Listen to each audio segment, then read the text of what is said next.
Ridwan Saidi. Waalaikumsalam Pak Ustadz Abdul Somad. Masya Allah. Bagaimana Apa kabar Bapak? Sehat? Bagus, sehat alhamdulillah. Alhamdulillah. Saya di Mesir tahun 1998, satu rumah dengan seseorang, sekarang dosen di UIN Ciputat. Beliau punya koleksi kaset. Waktu itu belum ada flash disk dan CD. Kaset itu bercerita tentang teosofi, tentang Raden Ajeng Kartini, tentang Snok Horgronje. Koleksi itu beliau dengarkan setiap hari. Itulah awal saya 22 tahun yang lalu mengenal Babe Ridwan Saidi. Kumpulan ceramah-ceramah Babe tentang teosofi, tentang Raden Ajeng Kartini, tentang Snok Horgronje. Saya sangat penasaran, ingin ketemu waktu itu, dan alhamdulillah malam ini adalah keinginan saya yang amat sangat lama, ingin berdialog dengan Babe. Saya merasa amat sangat senang, mudah-mudahan Allah membalas kebaikan Babe yang merespon keinginan kami. Iya, langsung itu spontan. Iya. Ada yang mau saya tanyakan ini, Be, banyak persoalan. Iya. Pertama tentang ketuhanan yang berkebudayaan. Iya. Ketuhanan dengan kewajiban melaksanakan syariat Islam bagi pemeluknya. Iya. Ketuhanan yang Maha Esa. Dari ketiga bentuk kalimat ini, gimana sejarah kronologisnya? Kita ambil tentu kronologis ya, timelinenya. Ketuhanan yang Maha Esa atau monoteisme itu lebih dulu masuk pada abad kedua Masehi dibawa oleh Queen of Sheba. Dia adalah pengikut monoteisme Musa. Itu ada bukunya Moses and Monotheism oleh Sigmund Freud. Dia masuk dari Kedah dulu, dari Kedah dia pergi Aceh, dari Aceh dia ke Sipiro karena dia penggemar emas. Dari sana dia pergi ke Tanah Melayu, terus dia pergi ke Jambi, di mana dia mendirikan bangunan itu masih ada, yaitu Manapo mestinya, karena lidah penduduk itu Manapo, artinya anything to support life. Itu abad kedua Masehi, sekarang dianggap candi, padahal tidak ada urusan dengan agama Buddha. Lantas dia pergi ke Minangkabau, ada di daerah yang Kabupaten Baru itu Damas Raya ada Muara Sabah, di Painan ada Muara Sabah, lantas di Pasaman ada Tanjung Sabah. Monoteisme lantas turun ke Jambi, Pagaruyung, Minangkabau ke Palembang, itu ada makam Sabo Kingking, pengikut Sabah. Juga ada prasasti-prasasti yang diklaim sebagai prasasti Sriwijaya, padahal bukan, itu prasasti kaum Sabah. Kemudian di Lampung dia membuat Damraman di Metro Bendungan, lalu dia masuk Jakarta, di Marunda ada bendungan Damraman juga, lalu dia pergi ke Bekasi, Kerawang, dia bikin bangunan yang hampir sama dengan Manapo Jambi, tapi namanya Unur, subject with intense affection. Dari Karawang, dia masuk langsung ke Cipari Kuningan melewati Sumedang.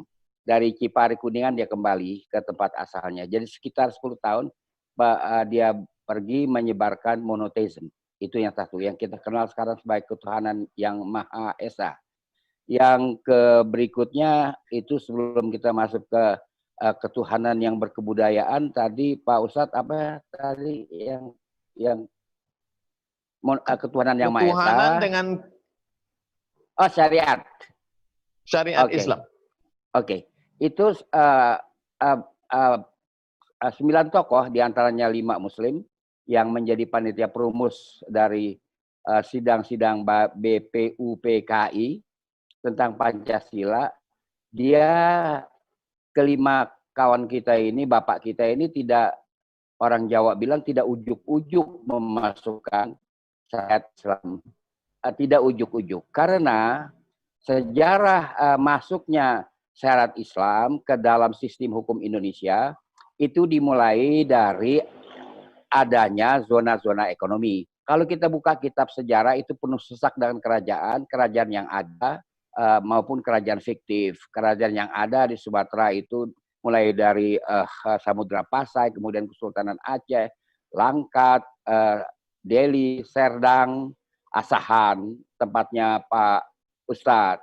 Lalu Jambi, Siak dulu, Siak, Bengkalis, Gasip, kemudian Pagaruyung yang besar, Kerajaan Palembang, lalu Kesultanan Palembang. Di Lampung yang ada zona ekonomi. Nah, zona ekonomi inilah dari Banda Aceh, Banda artinya zona ekonomi, sampai Raja Ampat dan Banda Neira, itu adalah zona ekonomi.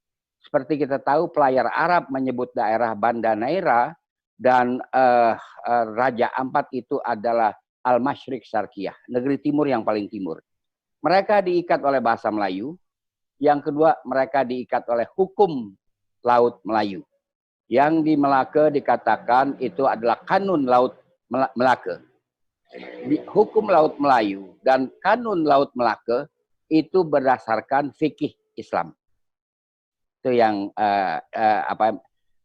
apa itu masuknya Islam atau hukum Islam ke dalam sistem hukum kelautan pada waktu itu. Dan kemudian bagaimana dalam peradilan Belanda datang itu membawa sistem peradilannya sendiri, kemudian tidak jalan. Di Jakarta, karena dia masih di Jakarta, dia mengundang seorang ulama namanya Asmat bin Asba, orang tempatan kalau kata bahasa Melayu. Dia diminta masukan. Jadi sistem peradilan Belanda yang kemudian jadi sistem peradilan nasional itu dipengaruhi oleh pikiran Asmat bin Asba. Jadi bisa dicek apa yang saya sampaikan ini pada Leiden Library ataupun pada Amsterdam Rijksarchief. Ambil nama Asmat bin Asba, pasti itu ketemu. Nah, kemudian setelah itu terbentuklah peradilan-peradilan di seluruh kesultanan Islam. Di sini kerajaan atau kesultanan Islam. Di sini yang tidak Islam adalah Kediri dan Singasari, itu adalah Buddha yang datang dari Khmer, Indochina, dan satu lagi Belambangan, itu adalah Parigi atau Parek adalah Katolik. Selebihnya adalah Islam. Saya kira yang Bali itu minor power system, jadi saya tidak bahas. Seluruhnya adalah Islam di sini. Dan seluruhnya memberlakukan hukum Islam. Diawali dengan hukum Laut Melayu, lalu masuk ke dalam sistem peradilan. Jadi ketika ada sidang 9 tokoh merumuskan Piagam Jakarta, itu mereka bukan tiba-tiba saja berbicara begitu. Sudah ada sejarahnya, riwayatnya hukum Islam masuk. Nah, itu mengenai hukum Islam. Kemudian yang ketiga yaitu berketuhanan dan perkebudayaan. Begini Pak Ustadz, itu adalah kita harus bedakan, ada pikiran-pikiran Bung Karno yang diterima dengan bantuan sumbangan menjadi itu Pak. Ada pikiran Bung Karno barangkali nggak banyak menjadi Undang-Undang Dasar 45. Di mana Piagam Jakarta setelah Undang-Undang 45 ketok palu pada 18 Agustus 45, Piagam Jakarta adalah dokumen historis. Tapi pada tanggal 5 Juli 1945 itu dikatakan kalau di dalam teks hukum namanya konsideran mengingat Piagam Jakarta menjiwai dan merupakan kesatuan dari Pancasila dan Undang-Undang Dasar 45. Lalu itu ketok palu di DPR tahun 60, lalu masuk dalam lembaran negara. Maka dia telah menjadi dokumen hukum. Nah, lalu kemana itu kawan kita ketuhanan yang yang berkebudayaan? Itu adalah ucapan Bung Karno atau ajaran Bung Karno. Nah, Sakom, gotong royong itu ajaran Bung Karno yang TAP MPRS 26 bukan 25. 26 tahun 1966 memerintahkan membentuk kajian untuk meneliti masuknya unsur-unsur komunis dalam ajaran Soekarno. Tetapi TAP ini tidak dilaksanakan karena Pak Harto tidak sampai hati untuk mengadili Pak Karno. Itu persoalannya. Jadi TAP itu masih berlaku. Memang ajaran-ajaran Bung Karno atas nama perintah ketetapan MPRS nomor 26 yang tak terpisahkan dengan ketetapan MPR tahun 25, ajaran Bung Karno itu harus diteliti, harus diperiksa. Kemungkinan masuk unsur-unsur komunis, terutama gotong royong. Gotong royong itu adalah kata lain dari sama rata, sama rasa. Sama rata, sama rasa adalah semboyan komunis dari zaman Belanda. Itu menjadi gotong royong. Gotong royong itu adalah istilah yang tepat untuk masyarakat agro. Pada waktu itu ketika dikelola oleh komunitas adat, itu adalah berapa hasil produksi padi kita bagi rata. Tapi untuk masyarakat zona ekonomi seperti Sumatera Timur, Riau, itu gotong royong. Ini Mas yang punya, keuntungannya masa saya gotong royong? Itu lain hitungannya di zona ekonomi. Jadi gotong royong karena tidak mewakili, merepresentasi seluruh lapisan masyarakat, hanya masyarakat agro, saya mengatakan ini tarjamah dari sama rata sama rasa, moto semboyan komunis pada zaman Belanda yang dilanjutkan oleh PKI. Saya kira itu Pak Ustadz. Begini Be, kalau kelompok kiri ingin mengembalikan simbol-simbol berkebudayaan, gotong royong, sama rata, sama rasa, lalu kemudian kelompok kanan juga ingin mengembalikan kewajiban menjalankan syariat Islam bagi pemeluknya, yang sebetulnya kita sudah 75 tahun ini menemukan win-win solution, jalan tengahnya ketuhanan yang Maha Esa. Lalu kemudian kalau yang kiri ingin membawa istilahnya, yang kanan juga ingin membawa istilahnya, apa yang akan terjadi? Begini Pak Ustadz, yang pertama dulu, si kiri itu tidak punya dasar hukum untuk membicarakan segala gotong royong, Pancasila diperas-peras, itu nggak ada dasarnya. Kita ada dasarnya. Piagam Jakarta itu berada dalam lembaran negara. Maka dia menjadi hukum yang positif mestinya untuk dilaksanakan. Itu tidak perlu dipersoalkan lagi posisi Piagam Jakarta. Kalau posisi gotong royong, peras-perasan Pancasila, lah itu kan ajaran Bung Karno, bukan hukum. Dan oleh MPR tadi saya sudah katakan harus diselidiki kemungkinan kemasukan pikiran-pikiran komunis. Komunis itu kan dulu begitu Pak menariknya Ustadz. karena dia memperjuangkan kaum tertindas, proletarian, melawan kaum borjuis. Sehingga banyak orang tertarik kemudian membela hak orang susah, kemudian para petani. Lalu kemudian bagaimana beragama mereka saat itu? Apakah mereka beragama atau hanya sekedar gerakan saja? Kelompok kiri. Kelompok kiri memang tidak beragama, seingat saya. Mereka tidak beragama, tetapi kalau agama-agama itu dipakai untuk keperluan kampanye, misalnya sepengalaman saya menyaksikan kampanye PKI tahun 55, itu musiknya gambus. Jadi kita dari jauh dengar gambus, kita kira partai Islam, kita berlari, tahu-tahu ya PKI. Itu begitu. Nah, jadi apa namanya, keadilan dalam berpikir pun, keadilan dalam berekspresi pun dia nggak ada. Kemudian kita misalnya, keadilan dalam mengapresiasi Piagam Jakarta. Mereka menolak itu, tapi kan Bank Syariah dijalanin.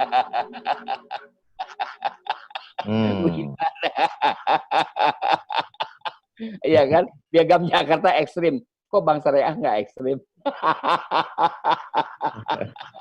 Ini persoalan kita. Bagaimana dengan Pram deh? Ketika anaknya yang akan menikah dengan seorang non-muslim, dia minta menjadi mu'alaf, lalu kemudian anaknya Astuti datang belajar agama Islam, membawa calon suami yang mu'alaf kepada Hamka. Diceritakan dalam tulisan anak Buya Hamka tentang biografi bapaknya. Bukankah itu menunjukkan mereka juga beragama, taat beragama? Ini Pramudia Anantatur. Ya. Pram itu Pramudia Anantatur. Ya. Ya, Ya. Pramudia Anantatur itu adalah istrinya kemenakan Muhammad Husni Tamrin. Dia bertetangga dengan saya. Jadi karena Pram itu dibuang ke Pulau Buru, tentu lebih dekat kepada ibu dan mendapatkan pelajaran-pelajaran agama. Pramudia sendiri aslinya bukan PKI, tetapi ketika Lekra berdiri dia ikut Lekra karena Lekra memberi santunan kepada pelukis-pelukis. Dia mau melukis nggak punya kanvas, dibeliin sama Lekra, ya kan? Dia membuat novel nggak ada penerbit, diurus sama Lekra. Itu Pak. Jadi kalau 100% Pram mengatakan saya bukan PKI, ya nggak seperti itulah. Dia dekat dengan PKI, dialah yang apa namanya itu katakanlah istilah yang saya gunakan mengeksekusi Buya Hamka di dalam apa namanya ruangan Lentera Harian Bintang Timur yang dia asuh. Habis di situ Buya Hamka. Dalam hal ini HB Yasin yang membela Buya Hamka dari segi kesusastraan. Sarekat Islam sebagai gerakan politik Islam memperjuangkan kemerdekaan. Bagaimana kemudian sosok murid-murid Haji Omar Said Cokro Aminoto sebagiannya bisa membawa pemikiran PKI ke dalam Sarekat Islam sehingga terjadi Sarekat Islam putih dan Sarekat Islam merah? Iya, itu awal masuk ke sini adalah seorang Yahudi bernama Sneflit. Dia mendirikan Indische Sosial Demokratis Vereniging, perkumpulan sosial demokrat India.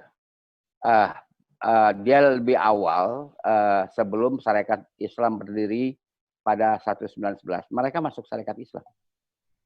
Disitulah disusupi Sarekat Islam, lalu terbelah. Yang seperti Pak Ustadz bilang ada merah, ada putih. Nah si merah ini kemudian perpecahan itu tanggal 20 Mei 1925 dijadikan tanggal berdirinya PKI. PKI merayakan itu. Jadi emang kesusupan.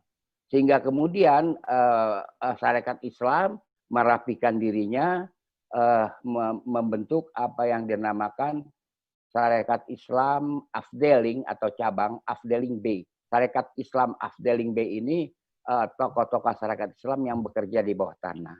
Dia berpengalaman dari cerita apa namanya itu yang dia sudah alami pada, maaf saya bukan 25 tapi 20. Pada 25 Mei 1920. Berpengalaman dari situ Sarekat Islam merapikan gerakannya menjelang perjuangan kemerdekaan. Melihat gerakan komunis sebelum kemerdekaan, setelah kemerdekaan, setelah pada masa Orde Lama dan dihabisinya mereka pada masa Orde Baru, lalu kemudian sekarang terbagi, berbelah bagi masyarakat. Sebagian mengatakan mereka eksis, ada gerakan, sebagian mengatakan mereka hanyalah sebuah pemikiran liar semata. Pengamatan Babe? Nah, pengamatan saya begini Pak. Yang pertama adalah gerakan komunis itu berkesinambungan. Pada tahun 20 juga begitu mereka mendapatkan wadah merupakan yang merupakan pecahan dari Sarekat Islam, mereka melakukan pemberontakan di Silungkang, Sumatera Barat. Pimpinan Datuk Batuah. Salah seorang tokohnya namanya Nawi. Nawi ini mempunyai anak namanya Ja'far. Ja'far dan Nawi potong letter jadi DN. Ja'far Nawi DN. Kemudian dia dapat bapak sambung karena Pak Nawi menjadi urang talu, diusir dari Minangkabau karena pemberontakan itu. Pak Nawi itu bekerja di pabrik timah Bangka. Pak Nawi meninggal, dia dapat bapak sambung. Jadi DN Aidit. Nama dia adalah Ja'far Nawi Aidit. Nah, itu bersambung, gerakan PKI nggak pernah terpotong. Kalau kita lihat Silungkang, kemudian dia terus bergerak di luar negeri, Semaun kan di luar negeri, kembali ke Indonesia tahun 48 dia berontak. Dia berontak. Kemudian pada waktu tahun 48 dia dilarang kegiatannya. Dilarang kegiatannya, bukan dilarang organisasinya, tidak melakukan kegiatan. Tetapi pada tahun 1952, pemimpin-pemimpin PKI, Aidit, Tan Lingji, Lukman dan Nyoto diterima oleh Pak Karno. Maka dia terrehabilitasi dengan pertemuan itu karena dia cuma dilarang. Lalu dia bersiap memasuki pemilihan umum 55. Pemilihan umum 55 itu dia banyak, saya sudah terangkan di tempat lain, di kantong-kantong pemukiman Islam mereka mengatakan PKI adalah partai Kiai Indonesia. Itu di kantong-kantong pemukiman Islam. Dia kampanyenya pakai gambus di situ, ya kan? Jadi lalu dia juga mengerahkan gembel-gembel masuk Jakarta dan diurus KTP-nya sehingga punya hak pilih. Sehingga kami semua terkejut di Jakarta untuk pemilihan DPRD dia juara kedua, Masyumi baru dia, NU kalah, PNI kalah. Kami semua terkejut pada waktu itu. Kenapa itu bisa terjadi dia juara kedua? Kalau nasional dia juara keempat, tapi di DKI kan dia juara kedua. Nah, kita potong Kompas, sampailah A65 dia berontak, ya kan? Lalu tidak ada suara apa-apa di zaman Pak Harto, tapi setelah reformasi mulai. Ini kan banyak anak-anak biologis, bukan ada anak-anak ideologi. Kan ada anak-anak biologis mereka, bukan anak ideologi. Itu erat hubungan dia. Jadi boleh dikatakan PKI itu berkesinambungan. Dia mencari wadah apa saja yang bisa dia masuki dan musuh utamanya tetap Islam. Tetap itu musuh utamanya. Apa itu yang dijadikan sasaran. Kita lihatlah suara-suara buzzer-buzzer itu terhadap Pak Ustadz. Ya kan? Bagaimana Pak Ustadz itu dipersulit. Ceramah sana, ceramah sini, itu saya sudah alami pada kampanye pemilu tahun berapa ya saya lupa, tahun 77 dan tahun 82 saya udah alami, ya kan. Orang sudah menunggu banyak-banyak, tahu-tahu Pak Ridwan jangan masuk ke lapangan, udah kita pulang. Di Jambi saya pernah berkampanye bisu karena saya tidak boleh bicara. Saya hanya menunjuk-nunjuk gambar Ka'bah saja. Itu saya mengalami rupa-rupa. Itu harus dilalui oleh Pak Ustadz, ya kan? Jangan berkecil hati akan hal itu. Laju terus. Tetap orang-orang itu tidak menyukai. Masya Allah. Dan mereka tetap bergerak. Sultan-Sultan Melayu dihabisi. Istana Maimun Kesultanan Delhi setengahnya dibakar. Lalu kemudian Sultan Asahan, Tengku Saibun dibunuh di Pematang Siantar. Kemudian kekuasaan mereka dilucut. Rakyat kemudian dihasut dengan mengatakan bahwa mereka adalah pengkhianat bangsa bekerja sama dengan Belanda. Tapi belakangan diketahui sesungguhnya itu hanyalah provokasi massa yang target mereka sebenarnya ingin menghabisi Islam. Karena kalau sultan sudah tidak berkuasa, mufti tidak ada, maka kekuasaan Islam hilang. Bagaimana kami sebagai generasi belakangan membaca sejarah ini? Ya baik Pak Ustadz, itu kan revolusi yang disebut revolusi sosial Maret 1946. Pada Maret 1946, Indonesia belum ada wilayahnya. Jadi kita begini Pak, proklamasi 17 Agustus 45. Dengan ini kami nyatakan kemerdekaan Indonesia. Indonesianya mana dia? Kan begitu. Baru Jogja datang gabung 23 September 45 kita punya Jogja. Nggak lama Luwu datang gabung, baru itu. Ya kan? Secara hukum internasional kita baru itu wilayah. Jadi kalau tetap ada kedaulatan sultan-sultan Islam di seluruh Indonesia itu dapat dimengerti karena Indonesianya belum ada. Ya kan? Jadi jangan disalahkan Sultan Hamid dia pakai seragam Belanda, dia pakai seragam Rusia juga nggak apa-apa. Wong itu waktu Pontianak belum masuk Indonesia. Jadi jangan salah. Jawa Sumatera dinyatakan sebagai wilayah RI oleh Konferensi Linggarjati Juli 46. Pada Maret itu kedaulatan Sultan masih tertegak. Dan juga pada Juli 46 kedaulatan Sultan dan kerajaan Islam itu masih tertegak. Lalu Sultan Hamidlah yang membuat BFO, itu bukan FANMUB. Konferensinya adalah di Bandung pada bulan Juni 1946. Kemudian mereka berkonsultasi dengan Pak Karno dan Pak Hatta.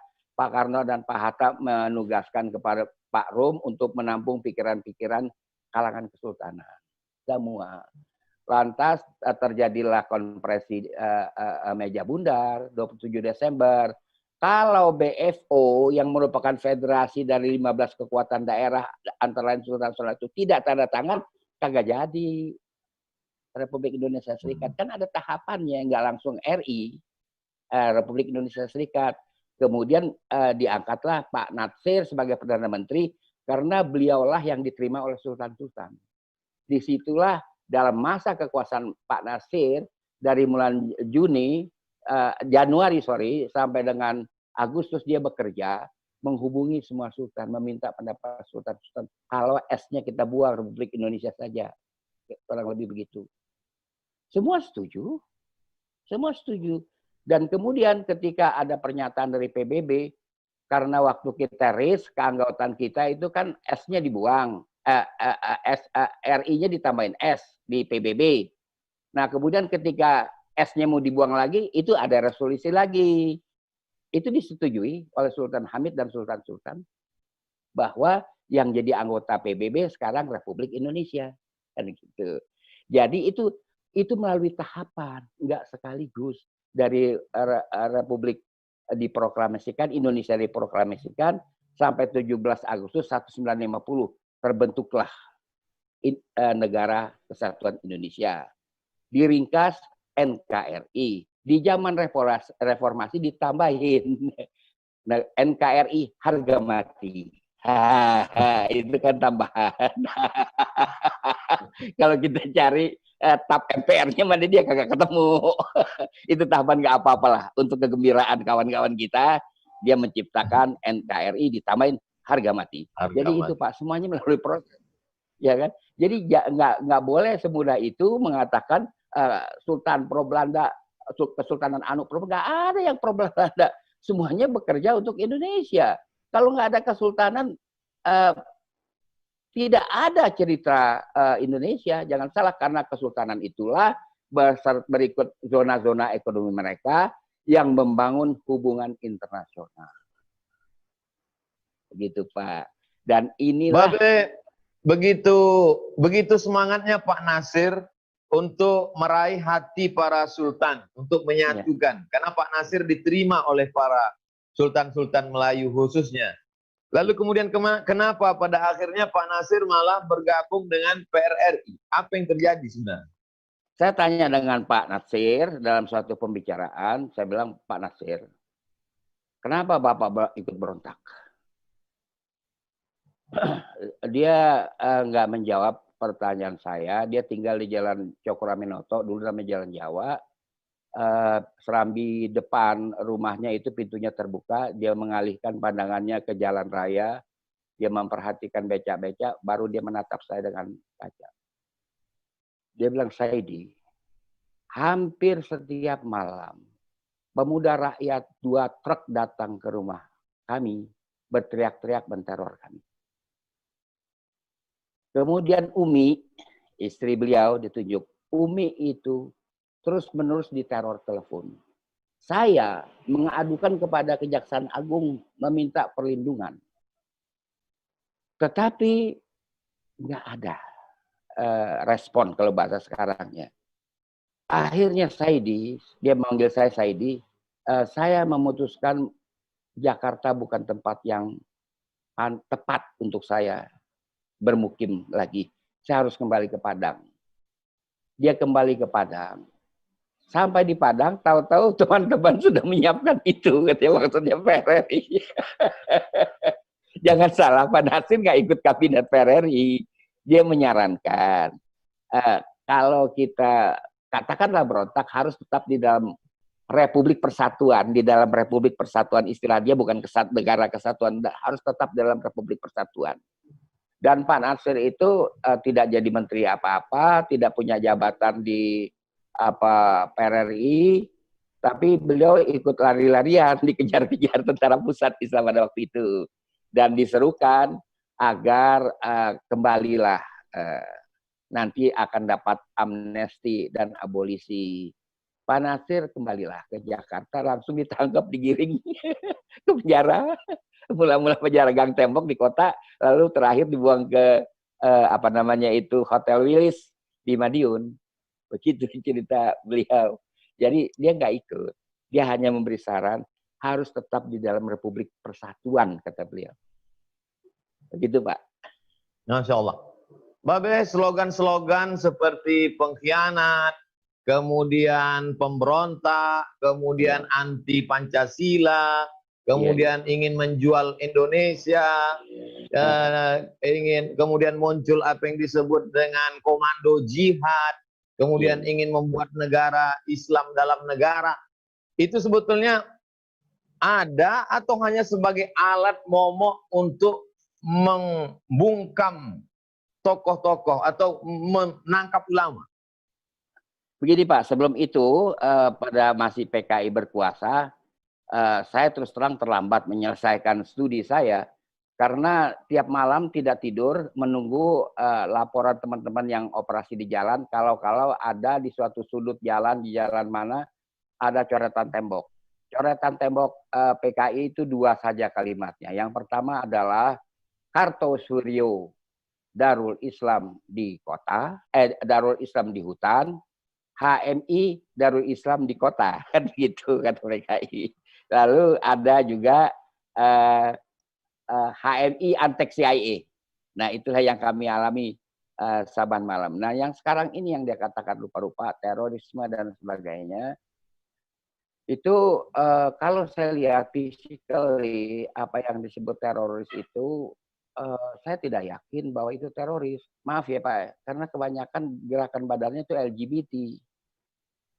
LGBT kan kalau di dalam kompetisi sepak bola, dalam pilpres tuh ada petahana, ya kan? Ada petahana, ada yang menyerang kan gitu. Ini petahana kebanyakan mereka. Lihatlah putar filmnya yang Marriott lah, yang segala macam itu kebanyakan orang-orang reketnya LGBT. Nah, apakah itu teroris? Tidak samalah dengan George Habash, dengan anak buahnya yang menghancurkan Israel di mana-mana pada tahun 60-an, 70-an. Nggak sama. Dengan Leila Khalid yang membajak pesawat El Al Israel, nggak sama, Pak. Kebanyakan sifatnya begitu. Jadi ya terus terang timbul tanda tanya, kok semudah itu kan, kok kayak begitu terorisnya kan. Model-modelnya ya kan. Juga ini maaf ya saya cerita ke dokteran, kawan saya ahli forensik ketika memeriksa Nurdin M. Top itu, dia bilang duburnya penuh dengan pecahan-pecahan, apa itu luka-luka. Tapi tentu bukan karena granat itu, kalau kok pas duburnya yang luka-luka gitu kan, lecet lah kalau kata orang Jakarta, ya kan. Itu dia udah berpulang, kawan baik saya dari kecil, malah sekampung malah dia bilang begitu. Jadi ini yang harus kita berpikir ulang, mengkaji ulang kembali, kok semudah itu mengatakan itu Islam, ya kan, semudah itu mengatakan itu Islam. Jadi ini harus dikaji ulang ya. Kita nggak bisa menerima begitu saja. Ini agama kita, agama orang baik-baik kalau kata orang Betawi kan, ya kan. Itu kita nggak bisa terima begitu saja Pak. Kira-kira itu jawaban saya. Begitu hebatnya perjuangan Jenderal Ayani, Taha Nasution terhadap solidnya mereka terhadap Bung Karno, terhadap nasionalisme, terhadap Pancasila. Tapi kemudian mereka dihabisi oleh PKI. Lalu kemudian bagaimana ulama seperti para kiai di pondok pesantren, terlalu panjang cerita. Lalu kemudian kalau kita belajar sejarah, kan sebagian orang mengatakan apa sih perlunya belajar sejarah, tapi kemudian kita tidak ingin sejarah berulang, karena dengan belajar sejarah kita bisa mengantisipasi. Nah, apa yang perlu bagi generasi muda sekarang menangkap gejala-gejala, indikasi-indikasi saat ini? Saat ini atau saat lalu itu trennya masih sama. Trennya itu diwarnai dengan politik anti-Islam. Saya mulai dengan sejarah kita. Kita bukalah sejarah kita. Bab pertama Sriwijaya dan Tarumanagara, dua-duanya fiktif, Pak. Itu hanya semata-mata untuk mengatakan bukan Islam yang pertama masuk Indonesia. Yang masuk Indonesia adalah Hindu dan Buddha. Saya balik bertanya, dari komunitas mana Hindu dan Buddha ini yang datang ke Indonesia? Karena bermigrasi itu harus ada modal. Karena dia tidak punya family di Indonesia, apalagi menyebarkan agama, apalagi bikin kerajaan. Dari mana? India tidak mungkin. India tidak ada kerajaan Hindu sampai mereka merdeka 1947. Dari mana? Dari Butan. Butan itu penghasilannya saya tahu, dia jualan kerbau pendek di pasar Jumat Ciputat. Kapan kayaknya orang dagang kerbau pendek, ya kan? Tibet itu teokrasi. Jadi yang mana Hindu ini yang datang ke Indonesia? Saya mengatakan Anda baru datang yang agama Buddha itu abad 10 mendirikan Kediri. Hindu baru datang abad 15, itu orang-orang Sri Lanka yang Hindu. Karena mereka baru rada lumayan kehidupan mereka setelah Turki memasukkan modal aktif di dalam pasar Kolombo, baru bisa. Itu orang Sri Lanka. Makanya tidak ada base-nya. Kalau Sriwijaya itu kehebatannya yang diceritakan itu lebih hebat dari kerajaan Persia zaman Khusru abad ke-5 sebelum Masehi, dan lebih hebat dari Romawi abad ke-1 Masehi, dan bahkan digabung itu mereka berdua Persia dan Romawi masih kalah hebat dengan Sriwijaya. Kurang lebih begitu yang kita diajarkan. Oke, dia agama Buddha, oke. Bawa ke rumah saya satu saja orang Sumatera yang beragama Buddha. Satu saja, jangan banyak-banyak. Ya, Helmi Yahya, dia nggak putar, dia interview saya mengenai ini, dia tidak putar YouTube-nya. Ya kan, karena saya tanya begitu, bisa Anda hantarkan ke rumah saya seorang Sumatera, kelahiran Sumatera, ya, yang beragama Buddha? Nggak ada. Yang masuk Indonesia pertama kali adalah Islam. Tauhid dibawa oleh orang-orang Imarat, orang-orang Oman. Buktinya jelas di Lamuri Aceh itu ada uang-uang Bahrain, ada uang-uang dari Imarat, dan Pulau Rubiah di utara Aceh itu tanda. Karena Rubaiyah adalah mata uang yang dibawa oleh Imarat. Sriwijaya apa buktinya? Anda mengklaim semuanya. Mengklaim seluruh situs yang ada di Sumatera sebagai situs Buddha. Saya takut suatu hari Anda akan klaim jembatan Ampera juga peninggalan Sriwijaya. Itu ketakutan saya. Saya sering nggak bisa tidur. Jangan-jangan jembatan Ampera ini. Nah, ini politik ini diciptakan oleh orang yang bernama George Kodes. George Kodes itu adalah Yahudi Hongaria yang lahir dan dibesarkan di Perancis. Oleh ilmuwan sejarah dan arkeologi Indonesia dianggap dia maha ilmuwan. Dia adalah tukang jaga perpustakaan. Kerja dia di Paris. Dia datang ke Hindia Belanda dan dia ciptakan itu kerajaan itu. Juga Tarumanagara fiktif, nggak ada jejaknya. Oke, kita singkat ini, kita maju ke zaman sekarang. Apa yang harus dihadapi? Belajarlah sejarah dengan benar. Kita jadi mengerti trennya itu sama, Pak. Trennya itu sama, ketidaksukaan kepada Islam. Islam itu hebat, Pak. Islam itu, kesultanan itu Islam semua. Kerajaan itu Islam kecuali Kediri. Singasari itu Mojopahit itu Islam. Dia orang Islam, Raden Wijaya. Raden itu kan artinya pemuka agama, dia orang Islam. Sumedang itu di Sunda, itu kerajaan Islam. Kerajaan Sunda di Bogor itu adalah monoteis. Di situ ada prasasti, Pak. Prasasti itu dibuat oleh orang-orang Irak. Karena aksara yang mereka gunakan adalah aksara nabatin. Bunyinya la, ilah, hu. Tidak ada. Kecuali hu. Hu adalah Tuhan. Saya tanya sama arkeolog, profesor, dokter. Dia bilang ini prasasti bohong-bohongan. Dia bilang, orangnya saya nggak mau sebut namanya, takut dia malu. Itu prasasti bohong-bohongan. Wah, saya bilang saya nggak respect lagi sama orang dalam hati saya. Jadi itu banyak sekali peninggalan-peninggalan prasasti Islam, termasuk di Riau. Kan dia nggak bisa baca yang di Sungai Kampar. Itu yang di Sungai Kampar itu aksara yang digunakan adalah aksara sejaman dengan Nabi Allah Ibrahim, Akadia, bahasa Akadia yang dipakai. Dia kagak bisa baca. Nah, untuk itu saya tanya, apa ini prasasti Kampar? Oh, itu saya nggak tahu. Bukannya palsu? Dia nggak berani bilang palsu. Jadi ini Pak, mereka iri hati terhadap Islam. Islamlah yang memajukan negeri ini. Dengan zona ekonominya, dengan kesultanan dan kerajaannya. Mereka memakmurkan Pak. Semua kesultanan dan kerajaan Islam itu memakmurkan. Itu mereka iri hati dan nggak bisa tidur. Oleh itu dikarang-karang teruslah istilah Islam ekstrem, Islam ini, Islam itu nggak akan ada habisnya dia begitu.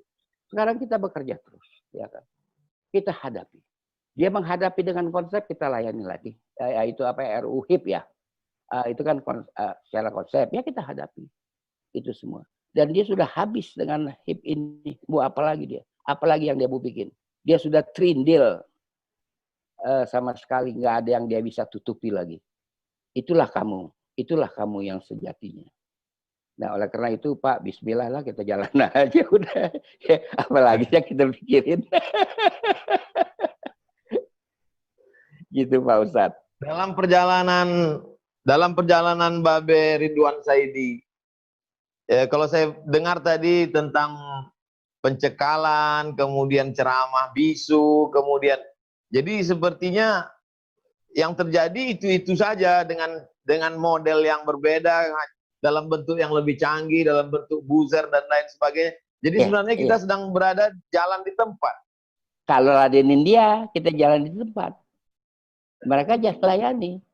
Artinya sekedarnya saja melayani kita maju terus. Piagam Jakarta kan ada merupakan dokumen hukum yang ada di lembaran negara. Perubahan Undang-Undang 45 4 kali tidak ada di dalam lembaran negara. Jangan salah Pak. Karena formatnya tidak dikenal, ketetapan yang dipakai untuk perubahan Undang-Undang 45 itu tidak dikasih nomor. Jangan salah. Jadi kalau kita bicara asas legalitas, ya lebih legal Piagam Jakarta.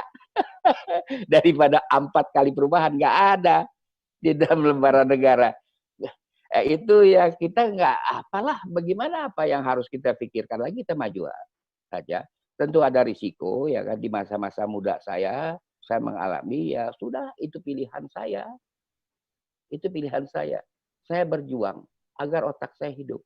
Agar sel-sel otak saya mati karena terpakai. Agar sel-sel otak saya jangan mati karena tidak terpakai. Sel-sel otak yang mati karena terpakai di dalam bahasa Islam yang sudah jarang disebut adalah afiat. Itulah yang menyehatkan tubuh. Kesehatan tubuh akibat saja dari kesehatan otak. Kalau otak kita tumbuh afiat, insya Allah nggak apa-apa. Itulah yang saya dapatkan dari perjuangan. Alhamdulillah Tuhan kasih. Itulah. Terakhir Babe, terakhir. Itu Babe cerita panjang lebar dari mulai Majapahit Islam, kemudian bagaimana perjuangan politik Islam melalui Sultan-Sultan Melayu, kehebatan Islam dalam bidang ekonomi, kemudian puncaknya adalah ketika Islam bisa bersatu dalam sebuah gerakan bernama Masyumi. Tapi kenapa belakangan politik Islam itu sepertinya pecah, kalah, hancur, bahkan orang Islam sendiri tidak pede? Apa penyebabnya? Ya kalau kita ukuran kita, parameter kita partai politik, itulah keadaannya. Tapi kalau parameter kita pengajian-pengajian yang merambah kelas menengah, kita nggak usah analisis dia ngaji apa, pokoknya dia membawa orang ke jalan Islam lah, ya kan? Itu luar biasa Pak. Ini yang luar biasa, perkembangan Islam di seluruh Indonesia, pengajian ibu-ibu dan sebagainya, itu luar biasa Pak perkembangannya. Tapi kalau kelihatan dari partai Islam, ya memang keadaannya lagi begini ya. Ya kayak beginilah ya kan, kita omongin jadi ribah ntar. Dia jadi begini. Nah kita maju terus Pak. Dan jangan lupa Pak, Bung Karno dari pembuangan Bengkulu itu kagak punya rumah. Yang kasih rumah di Pegangsaan Timur 56 itu kan orang Islam, Martak, kakeknya Yusuf Martak. Rumah dia kagak punya, kita yang kasih, ya kan? Itu kita kaya Pak, pernah kaya. Dan insya Allah jalan terus saja dan di bawah naungan Al-Quran dan Al-Hadis, ya kan? Mudah-mudahan Allah memberi berkah kepada kita, asal hati kita lempeng atau orang Betawi. Karena lempeng itu kuncinya, Pak. Lamuri artinya lempeng yang di Aceh. Pagaruyung artinya lurus dan memanjang. Palembang artinya lurus. Sedane artinya lurus. Kita orang zaman dulu tuh lurus yang penting. Dan satu, Pak, hati yang lurus itu bisa membuka tambang emas. Ketika VOC datang ke sini, seluruh tambang emas Sumatera ketutup, nggak bisa dia buka. Dia juga yang di Jawa, yang di Sulawesi, yang di Jakarta nggak bisa kebuka sampai sekarang. Kalau hati lurus terbuka, kalau hati bengkok-bengkok, susah lah hidup, Pak. Jadi itu fakta. VOC bukan cari rempah-rempah, Pak. Enggak, ya itu sambilan. Kapan sih kita kayaknya kalau kita cuma jualan kunyit, jualan jahe? Kapan kita kaya? Emas.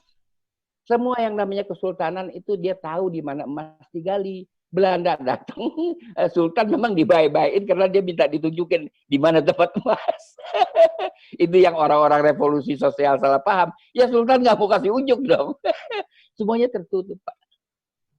Sekarang. Yang sekarang pun nggak bisa buka tambang-tambang emas Indonesia. Jadi kita harus lurus. Gitu, Pak. Terima kasih, tidak terhingga pada Babe Ridwan Saidi.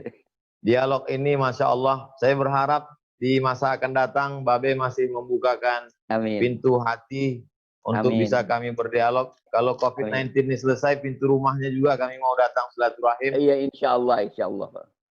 Dialog dengan Babe membuka wacana, pengetahuan baru, perbendaharaan sejarah yang luar biasa. Betul kata para ulama, duduk bersama orang alim sama seperti duduk di perpustakaan berhari-hari.